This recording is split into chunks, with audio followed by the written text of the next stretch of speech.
name's Majid Salim. I'm a novelist and academic. This film is about vegetarianism. Um, I think vegetarianism is really important for a healthy life. Studies have shown that vegetarians are less likely to experience 5 different types of cancers as compared to meat eaters. They often have lower blood pressure, lower cholesterol, they often have lower obesity. There's even evidence that that vegetarians have a reduced risk of heart attacks. Um, Vegetarianism is healthy.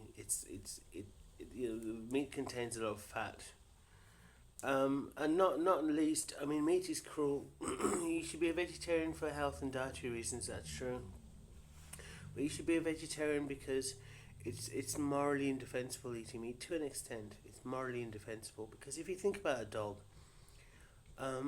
when it growls, it's angry. When it smiles, it's happy. When it whines, it's frightened. That's like a language, isn't it? Bees, when a bee finds food, it does a figure of eight dance to the other bees to indicate it's found food. That's semiotics. It's what they call semiotics. It's communication. It's language. People think animals like cats and dogs and goats and sheep and donkeys are just robots. They're senseless. They have no mind. They can't communicate. But that's not true. If they have a language, then you have, if you have a language, if you can communicate your emotions, then to some extent you're conscious, you're sentient, you have what Shakespeare calls the gift of sweet reason. You can think. Training dogs, training sheepdogs. Sometimes you watch videos of sheepdogs doing incredible things, almost as complex a task as a human would do, running around, getting loads of sheep into a pen, and the farmer whistles, and the sheepdog understands the whistling, and reacts to those instructions.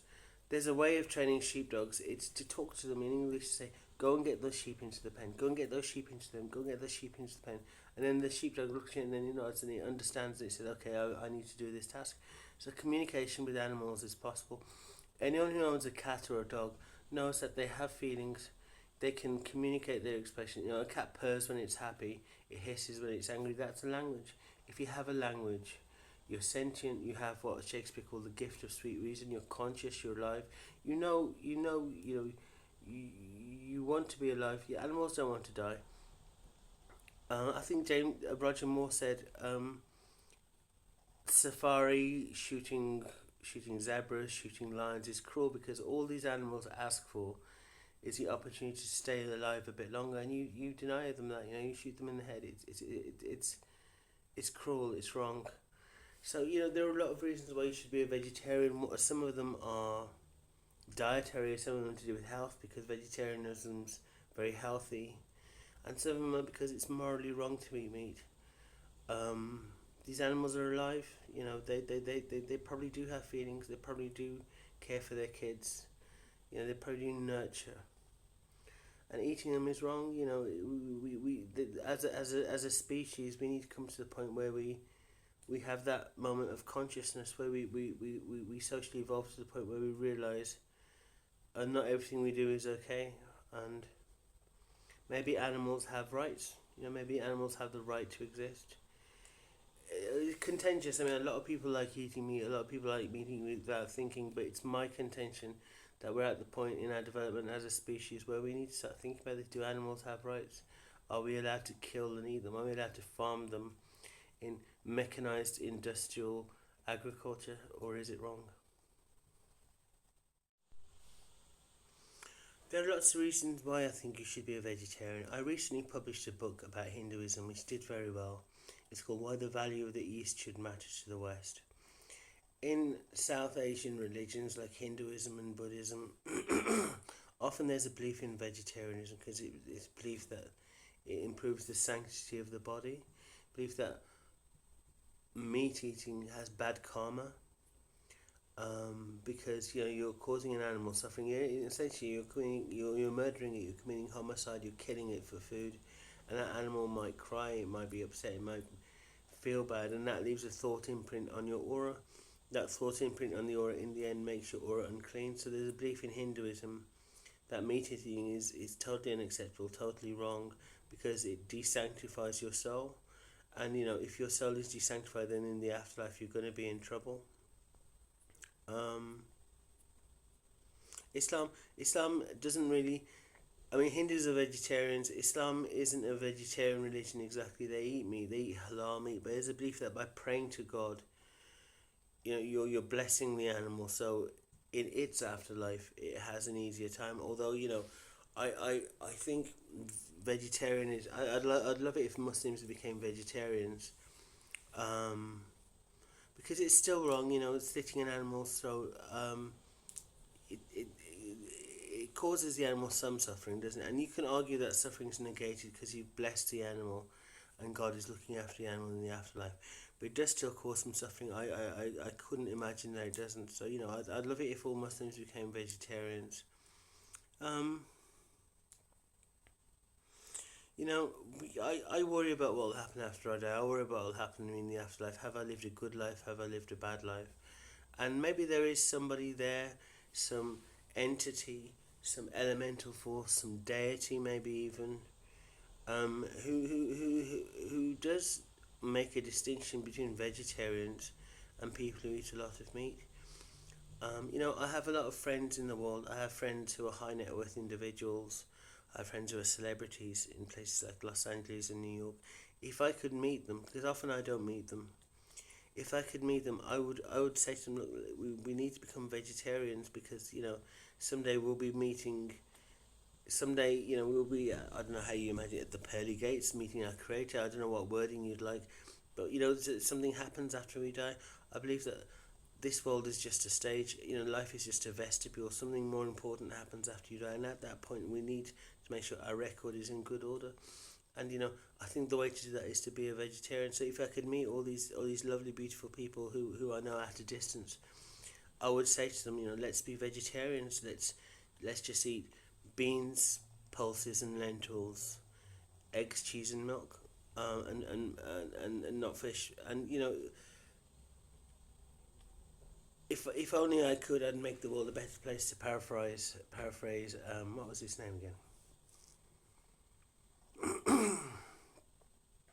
Can't remember the guy's name. He was a U.S. Marine. He was a really tough guy.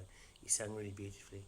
If only I could, I'd make this world a better place. And I'd get everyone to be a vegetarian, because maybe there is some old wisdom in these old books. I read books by Eric von Daniken which imply that there was a lot of wisdom in the world in ancient times, and that wisdom has been forgotten because of industrialization, mechanization, things like that. But maybe there was some old wisdom, and we should avail ourselves of it. If Hindus are vegetarians, maybe they know something old that we've forgotten that we need to remember again.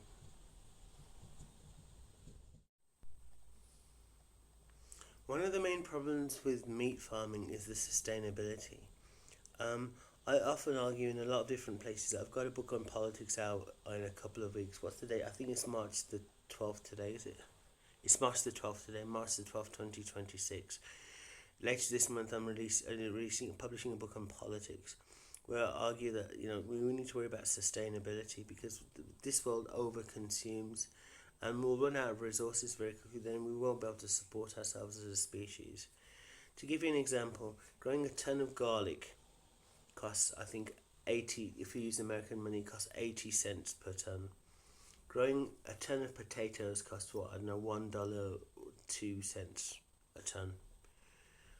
Growing a ton of carrots costs, I don't know, 90 cents a ton, $1.10, $1.20, something like that. Growing a ton of beef costs $150. So that's crazy. I mean, can we afford to do that as a species? Growing a ton of chicken meat costs $75. I think it's crazy. It's such a wasteful form of enterprise. There's a writer for The Guardian called George Monbiot. He's an environmentalist. He says that meat farming is the one thing which will completely ruin this planet, make human life unsustainable, because it's so expensive. Because to get a cow to the age where it's slaughtered, it might be 3 years old, 4 years old, 5 years old. You have to feed it food, so you have to feed it. You have to grow food. You have to grow plants to feed the cow, to slaughter it to eat. But those plants we could be eating. So you know it's very very very very very expensive beef farming, and I wonder if we can do this. You know, we're over farming the ocean. There's lots and lots and lots of people on Greenpeace website, on Friends of the Earth website, saying that the fish stocks are depleted. You know, we're messing up the biosphere. We're messing up future food sources. You know, because we're overfishing. And you know that's not just me. You could do a bit of research on Google. You find 101 people saying the human race is overfishing the oceans. So something has to stop. Really, something has to change. And beef is so expensive. I mean, if you just ate vegetables, you'd be spending a fraction of the money you spend eating meat.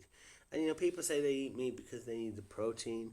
Well, you can get protein from eggs, from milk, from cheese, from beans, pulses, and lentils, which are very very tasty. You know, I eat vegetarian food all the time.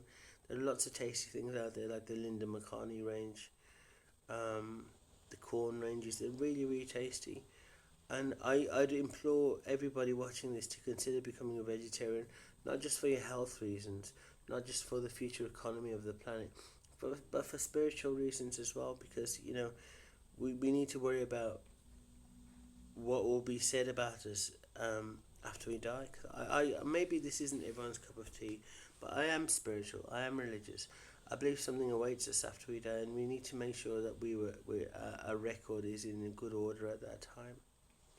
So yeah, if I could meet all the great and the good people I think I know, I probably don't really know them, but I pretend I know them. If I could meet them, I'd say to them, yeah, let's be vegetarian, let's move towards this. I'd advocate, and I'd I'd I'd petition that we do that, because I think it's really really important. So yeah, this is the end of my movie. That's a wrap. Thank you for watching it. I hope you took something away from this. I hope it made you think. Um, I hope it made you decide to move your life to a better place. I do think meat farming is wrong. It's cruel. It's unsustainable. It's bad for your health, and it might be bad for your spiritual soul. So there's lots of things to think about in this movie. Lots of things to cogitate. I hope that, you know, this movie, you can download it onto your mobile devices, onto your tablet, onto your laptop. I don't mind. It's you know, you can distribute it. I don't mind. I won't ask anyone for any money. I've given it away for free in effect. Yeah, distribute it any way you want. Show people this movie. Email it to your friends. Um, yeah, everyone watch it, because I'm trying to help. You know, yeah, I hope it gets shown at Sundance. I'm sure it won't be shown at Sundance. I probably won't win an Oscar for it because the production values are so corny. But I'd love it if everyone watched it, especially, you know, people in Los Angeles, um, New York, around the world. You know, people I know around the world. If they could watch this movie and take something from it, and you know, maybe use it as a springboard to improve their lives, then that would be really great. So thank you very very much for watching. It's raining outside. It's absolutely tipping it down. Thank you so much for watching this movie. Please enjoy the rest of your day.